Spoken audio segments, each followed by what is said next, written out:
Hello and welcome to Views on News. I am Jawad Tehami. The tensions between the US and its other European allies and Russia are on the rise over the Ukraine conflict. We have seen the escalation on the ground in the fighting, as well as the exchange of strong words between the two sides, especially when we talk about the US and Russia. Russian President Vladimir Putin has repeatedly said that the confrontation with the West is an existential threat or a battle for Russia. And just before the first anniversary of the Russia and Ukraine conflict, he also suspended one of the last major arms control treaties, New START treaty with the US. And the US and NATO have repeatedly denied the Russia's assertions. And we have seen at the same time US President Joe Biden saying that a conflict between NATO and Russia could trigger a third world war. At the same time, we have seen that the US officials have also warned that China is contemplating to provide lethal assistance to Russia, especially vis-a-vis Ukraine conflict. But the Chinese officials have denied this and have said that it is the Western countries, including the US and NATO, which is providing the military assistance to Ukraine. Now we have seen a development that China has released a 12-page position paper on first anniversary of the Ukraine conflict, calling for ceasefire and talks between the two sides. It has also opposed the threat or the use of the nuclear weapons. The NATO countries, however, have seen this particular 12-page position paper with skepticism. And we have seen that Ukrainian president, however, on the other side, has welcomed this move by China, but with caution, as well as French President Mr. Emmanuel Macron has also welcomed this particular move by the Chinese side. In today's program, we are going to understand that China's position vis-a-vis the Ukraine conflict and what needs to be done to de-escalate the situation over there and avoid a global catastrophe. And for that, we are honored to have been joined in the studio by Professor Dr. Auqaab Malik. He is associated with Center for International Peace and Stability at NUST. Dr. Malik, thank you very much for your time for being with us. And we are also honored to have been joined in the studio by Air Commodore retired Basidur Raza Abbasi, senior analyst. Mr. Abbasi, thank you very much for your time, also for being with us on Views on News tonight. We really appreciate that. On Skype at the same time, we are being joined from Wiesbaden, Germany by Ms. Helga Zepp LaRouche, founder and chairwoman, Schiller Institute. Ms. LaRouche, thank you very much for your time, for being with us on Views on News tonight. We really appreciate that. Let me begin with you, Ms. LaRouche. Now, this 12-page position paper released by China calls for talks and ceasefire. We have seen it's been seen with skepticism by the EU, by the NATO. Why is that so? Well, I think the people who want to ruin Russia, in quote, and that has been the explicit goal stated by various people, including the foreign minister of Germany, this Green Baerbock, who has said repeatedly that they want to ruin Russia. Now, naturally, if you have that mindset, then you don't welcome a peace proposal. And I think it's very important that Macron is, has expressed support, that Russia has expressed support. But, the Western countries who are against it, they claim that, this gives too many privileges and too many compromises to Russia. But I think it's a very important proposal, and the more countries from the global south give support to it, the better, because the more quickly the Western countries realize that they are not the majority of mankind, the better. So, Ms. LaRouche, as we have seen different sort of reaction coming from within the European continent, different European countries reacting differently to this. As you have already mentioned that Mr. Emmanuel Macron has welcomed this move. So as you deem it a very significant move by China, which is aimed at bringing peace and resolving the conflict through talks. So do we understand there is lack of unanimity and consensus among the European allies when it comes to dealing with the Ukraine conflict? Well, I think that the European Union has become a powder keg which could explode at any moment. You should not leave out of the picture that the revelations by Seymour Hersh about the authorship of who sabotaged the Nord Stream pipelines, that is not under the carpet. More and more mainstream media have reported about it. And I think that once it sinks in more and more people's mind that it could have been the United States sabotaging the main natural gas supply for Germany, and with that causing the deindustrialization of Germany, and that Norway, as a NATO member, was complicit in it for their benefit because they can now sell their oil and gas better to Germany and the continent of Europe. I think this has such an erosive power that it could be the end of NATO.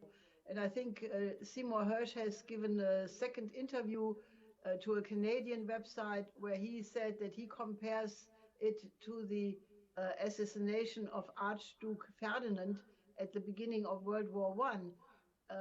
And I think if you think about it, it is incidents like that which could detonate a situation which is already extremely tense, and that is the condition of the EU and NATO. So I think I'm not surprised at all that such difference in views emerge.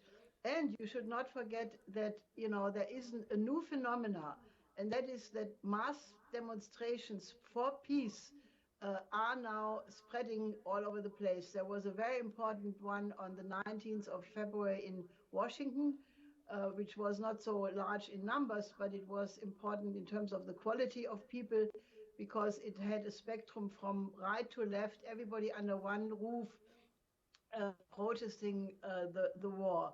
And just this past weekend, there was a wonderful demonstration in Berlin. 50,000 people were peacefully demonstrating, and it was celebrated, in my view, correctly, as the beginning of a new peace movement, which is intending to grow and become so strong that it will change the policy of the government. You also had a demonstration of 20,000 the weekend before at the Munich Security Conference. You had in Genoa and Italy and Rome, you had demonstrations against the war. 20,000 people in Genoa, where people were protesting against the delivery of weapons to Ukraine. So I think this is catching on, and it just reflects that both the global South, who does not want to support this war or does not want to take sides in the war, and a growing peace movement in the NATO countries itself. They're united in spirit by the same aim to maintain peace at a moment where world peace is in absolutely serious danger. Right, Ms. LaRouche, very comprehensively, very pertinently, you have elaborated and you've shed light on what actually is happening over there in the European continent, what actually people feel about this Ukraine conflict. Please stay with us. Let me proceed with the discussion. Dr. Malik, now this particular release of 12-page position paper by China, how significant it is, and why do you think the Europeans are skeptic about it? I think that primarily the European Union and the countries in there, members of NATO, including the United States and Canada and other countries, believe that China supports Russia, primarily because it's abstained 4 votes already in the UN General Assembly opposing the war, for example. And as a result of that, they feel that China is biased in that respect. But however, having read the 12-point plan, I find that it's a very generalized plan. It's not specific exactly, but it proposes, this is the starting process, ceasing hostilities, for example. For any peace process to occur, both sides must agree, for example, that killing of civilians, bombarding each other, must be reduced and maybe even agree to a ceasefire before proposals to discuss matters. I think that is an initiative on both sides that would encourage peace in one way or another. And reduction of hostilities is essential, especially part of the proposals are against civilians. China has, in fact, also criticized, overtly criticized the prospects of the use of nuclear weapons, for example, and what Putin did say at the beginning of the conflict and has been saying occasionally since then, that it opposes the use of nuclear weapons that can escalate a conflict into a nuclear conflagration, which would be absolutely damaging to Europe and the rest of the world. And nobody really wants this. I think talk of nuclear escalation in itself pushes parties to a point where they may inadvertently polarize even further. So I think because of the standards that you have in the nuclear taboo, it's important that such issues are clearly dealt with, that there is no prospect of usage of nuclear weapons, which is absolutely detrimental in all aspects to the whole global environment. But there are other aspects of this peace plan that China insists on for the benefit of the innocent civilians that are being caught up in this war. And I think my heart goes out for the many thousands of Ukrainians who've lost their lives, who've been injured, millions of people have been pushed out of the country and having sought out refugee status. For example, I was in Poland last year, and I noticed how difficult it is even for the Poles who open their arms to the Ukrainians. But this has an effect in most countries, like Pakistan, for example, when the Afghans came here and they're set here, it causes turmoil, social fissures occur and ethnic fissures occur, which is detrimental to the society that the refugees are in. So you can understand that the countries surrounding Ukraine really want to help resolve this issue. I think both parties are suffering immensely. The world is suffering immensely with the crisis in oil and gas supplies, hydrocarbons, for example. And I think the world supports the prospect of having peace. Now, unfortunately, the United States has rummaged this or rubbished this, the proposal. But I think that's also a negotiating tactic. You don't accept the first proposition that you have. You provide a more succinct and concise, more targeted peace plan. So the first attempt is always going to be vague. And then the discussions start. And as if you've noticed already, Emmanuel Macron, even the German Foreign Ministry, by the way, and other parties, even Ukrainians have said maybe there's a prospect in this. If China can persuade Russia in one way or another to reduce hostilities at the first instance, and then come to the table on many matters. But unfortunately, both sides are still polarized. Both sides are adamant in their own ways. So that's not going to happen anytime soon until further negotiations from external parties push relative parties together and consider strategic realities. And I think it's important on all sides. This is the beginning of a potential stage for a future prospect towards peace. And I think the world will welcome this. Right, Mr. Abbasi, your take regarding this particular release of a 12-page position of China regarding the Ukraine country. Do you think it's the first step in the right direction? Why not? I mean, this is the first proposal, a concrete proposal, though generalized, very generalized. And as they say, the devil is in the details. So that would come later. But as a first step, I think the world should welcome. And Mr. Macron, as he said, has welcomed it. And Mr. Zelensky, the Ukrainian president, has welcomed it. And he has expressed a desire to meet Mr. Xi Jinping. I personally feel that although China has their strategic relationship with Russia, and they don't want Russia to lose the war or whatever is going on, they don't want it to be used badly. But China is a world stage player. It's no more an isolated power, and it wants to be seen that way. So we have seen that despite their strong relationship with Russia, they have not voted for the resolution in General Assembly. They have abstained. And On the contrary, in the G20 conference, they didn't let the resolution go through, which was in a way condemning Russia. So we've seen in that particular resolution Russia and China on being on one side. Right. So what does that imply? This is what I'm saying, that China is treading a very fine line. I mean, they are neither this way nor that way. And given their strong relationship with Russia, I think there's a greater chance of success here. Like the West also supported Mr. Tayyip Erdogan and his initiatives, whatever he took, because they understand, the world understands, that a country which is more sort of closer to Russia can better influence, better convince Russia to sort of cease the hostilities or to go for a negotiated settlement. At the moment, the question is that who runs out of patience, because 1 year is a long time for a war in this age. Although Europe has a history of very long war, even as a 100 years long war they have fought. So they have a stomach for long wars. And this is what we are saying, that a country like Ukraine, which doesn't have the too great a population compared to Russia, they have endured this war. They have lost lives and still they fight on. Their 18, 19, 20 years recruits who are daily emerging and going to the war fronts. Although so I don't think that Chinese proposals should be cast aside lightly. And I also feel that Mr. Xi Jinping wants to be a dominant player. The Americans have been trying to isolate Russia, and they have to a large extent isolated Russia. It almost become a pariah state.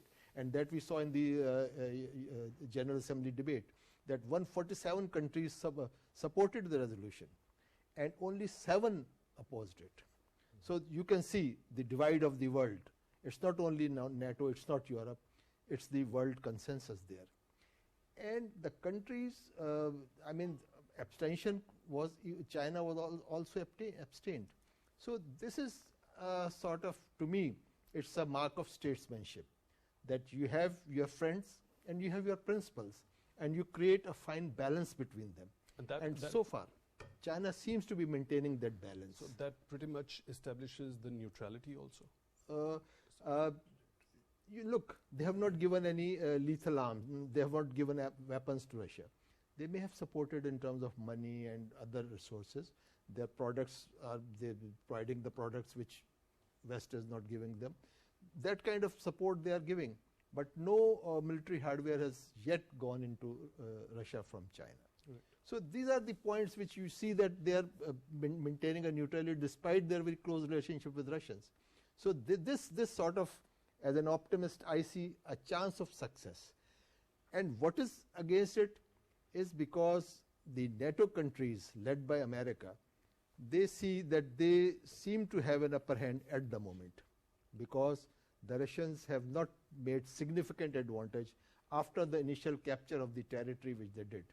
For last 6 months or so, they have only sort of ceded the territory, the Kherson, etc., they vacated. So, and now with the new tanks, Leopard tanks and other systems which have been promised for Ukraine, the war seems to be going into another dimension. And what to talk of the defensive warfare, which Ukraine was so far content with. They are talking of offensive action. So all these realities give a time that the people should pause and think, is there something other than the war possible? And in that scenario, the Chinese proposal has a chance of success, and it should be allowed to, it should be given a chance to proceed and be seen in its details.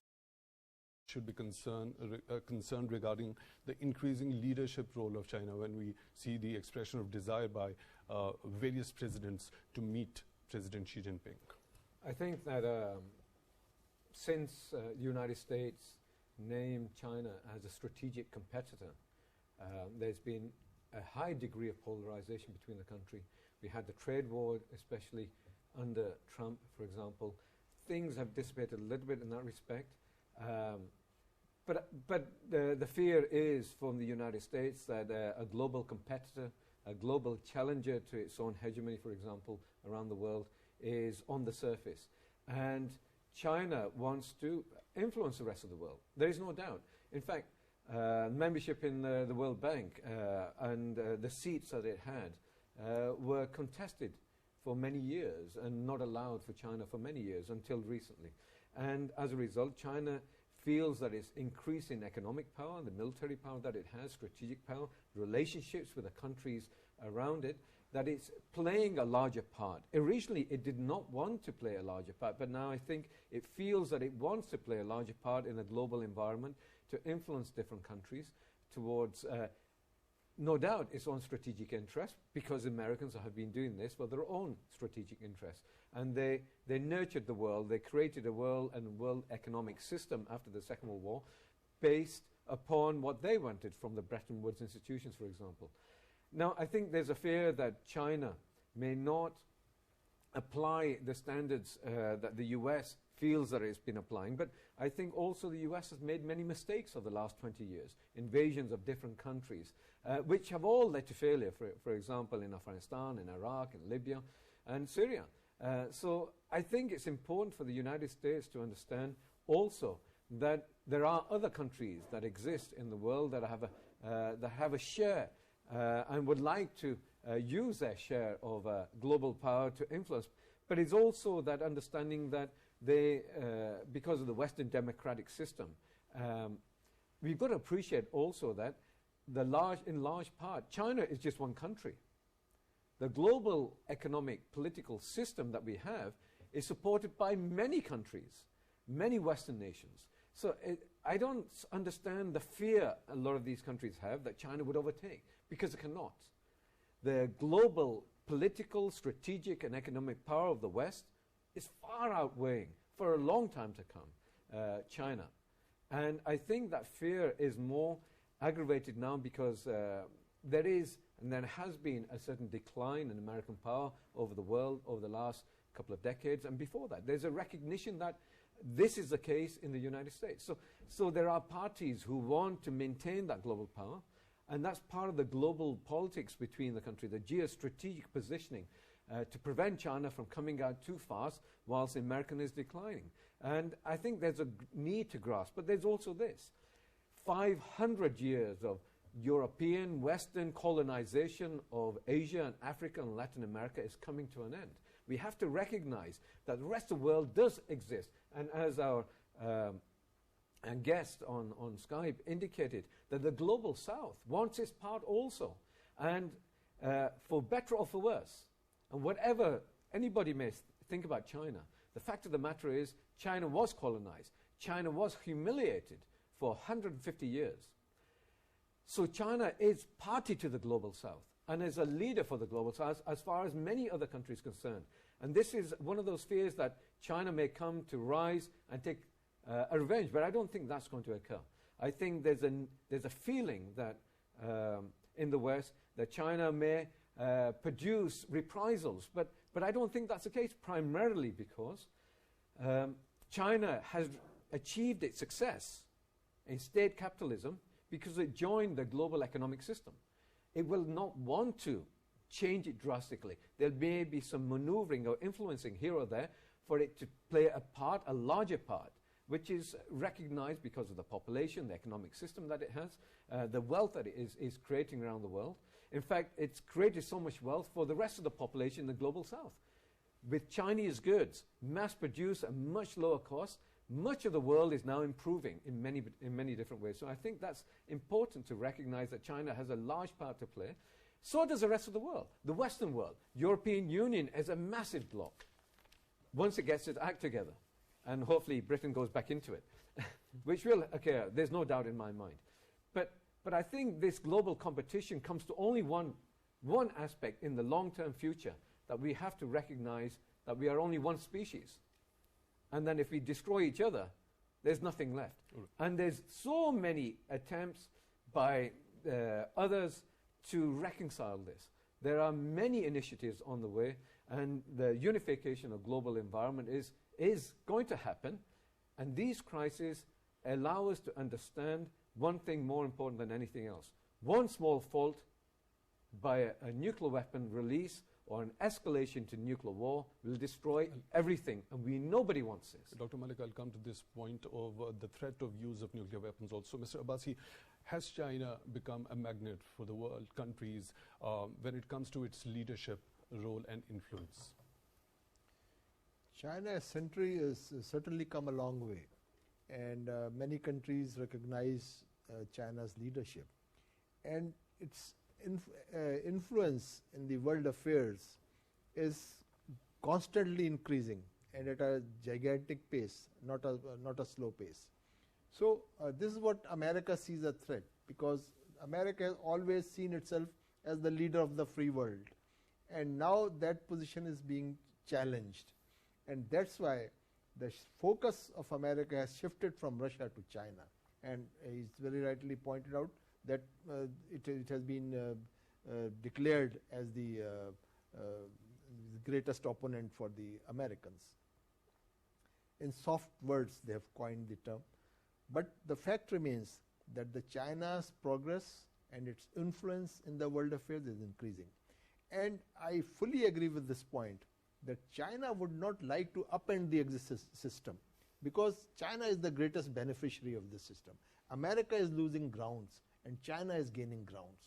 So when Xi Jinping decides to enter into this fray and comes with a peace plan, I am very sure that he is serious and he means business. Now, we have discussed everything, but we have not discussed one thing, that where are the battle lines drawn? Because if the battle lines remain where they have been drawn, then there can be no peace. Because if Russia thinks that Ukraine should not join NATO, and he should be assured of that, so what is the progress on that? And if Ukraine feels, supported by the Western Bloc and NATO countries, that the territorial integrity of every country is sacrosanct, so then is Russia ready to cede Crimea and the other 25% of the Ukraine, 20% of the Ukrainian territory that they have occupied? So these are the matters. So that's what we've seen, a kind of a version coming from the Ukrainian side also. Ukrainian Prime Minister also said that until the Russia doesn't go back to the borders of 1991, then, right. There is not going to be any sort of negotiation even for 100 years. That's right. So what does Xi Jinping brings? This is what is to be seen. Because when you come to negotiations, you are ready to sort of modify your stance. Otherwise, the stances are rigid, because they are the declared stance, and nobody wants to backtrack on that. But once somebody makes you agree on sitting on a negotiation table, then you come prepared, because these negotiations will be at the highest levels. The decision makers, who are actually the ones, the architects of the battle lines. So they have the authority and the power to modify those lines. So why do you think the US and its Western allies remain so much interested and adamant to include Ukraine into NATO, when there is it remains to be clearly a red line? I personally think that Russia, when they attacked the Ukraine, it was a mistake. It was, I would actually, in my own analysis, I think it's a strategic blunder. Because if you just go back and realize the situation before 24th February 2022, NATO was at its lowest ebb, because they had just met some humiliation in Afghanistan. And the American leadership was seriously questioned by the European countries. And there were very vocal voices from UK, from France and Germany, that the Americans led them into a disaster. So in that background, when the Russians crossed the Ukrainian border, still there was some divergence of opinion amongst the Western powers. Germany did not agree to give anything more than the field hospitals and that kind of support to Ukraine after the Russian invasion. But as the war progressed, as the hostilities escalated, gradually all those leaders who were actually opposed to it gradually fell behind the American position. Americans were always at the forefront, because they saw a chance of damaging Russia while sitting secure in their borders. So this was a great opportunity for them. And they sort of made the best use of it. They have invested the most in terms of money and materials, not the human resources, because that only Russians, that credit remains with Ukrainians, it will remain with them. That the blood, it's only the Ukrainian blood which has sort of changed the fate of this war. Otherwise, it was a very short war, because the 35 and 40 kilometer long Russian armor columns were marching towards Ukraine, and the world thought that it's only a matter of days that the Kyiv would fall and the story will be over. But it didn't happen that way. So this was only prevented by the Ukrainian blood. They got weapons later on from the Western sources, but the initial brunt of the battle was faced by those people, those Ukrainian soldiers who actually deterred those frontal attacks. Right. Ms. LaRouche, how serious do you think is the threat of the use of a nuclear weapon? As we have seen, Russian president also suspending the New START treaty and has also threatened to resume the nuclear testing. Well, I think that the danger is very big. I think we are in a more dangerous situation than at the height of the Cuban Missile Crisis, for the very reason that the kind of background dialogue which existed between Khrushchev and Kennedy, even during the Cuban Missile Crisis, is no longer there. And, I can understand that Putin is saying that, given what the present policies of NATO are, that he doesn't want to give them access for inspection and therefore canceled the New START treaty. That means there is absolutely no existing disarmament treaty, arms control treaty anymore in place. And the trust is lost completely, especially after Merkel and Hollande admitted that they only pretended that they supported the Minsk process in order to give the Ukrainians time to rearm. The trust on the side of Russia to anybody in the West has been totally destroyed. This is a very dangerous situation. So if you push, let's say, the red lines, they have been crossed, and it's a complete mistake to think you can continuously cross red lines and never anything will happen. I think if the British policy to encourage the Ukrainians to launch an attack on Ukraine, and as the Rusi think tank in Great Britain has said, have a Cuban Missile Crisis on steroid, to have a total nuclear war danger and then somehow get agreement. I think this is insanity. This is complete craziness. And I think what is needed instead is a new security and development architecture for the whole world. I think NATO is obsolete. NATO should have dissolved in '91 when the Warsaw Pact dissolved, and now we are in a complete lawless and disorderly situation. And I think what we need is a new global security and development architecture. Xi Jinping has proposed the GSI and GDI, and I have made a proposal with 10 principles which I would like people to study, because this has been had a big effect. And you have to have a new architecture which takes into account the security interest of every single country on the planet, and that includes Russia, it includes China, it includes Iran, and many other cases. If we want to have peace, and we are the creative species, the human species is supposed to be the creative species, and if we cannot give ourselves an order which allows for the continued collaboration and existence, then we mess it up completely. So I think the more quickly we can come to such a discussion of a new security architecture, the better. Right. Ms. Helga Zepp-LaRouche, founder, chairwoman, Schiller Institute, joining us on Skype from Wiesbaden, Germany. Thank you very much for your time, for being with us on Views on News tonight.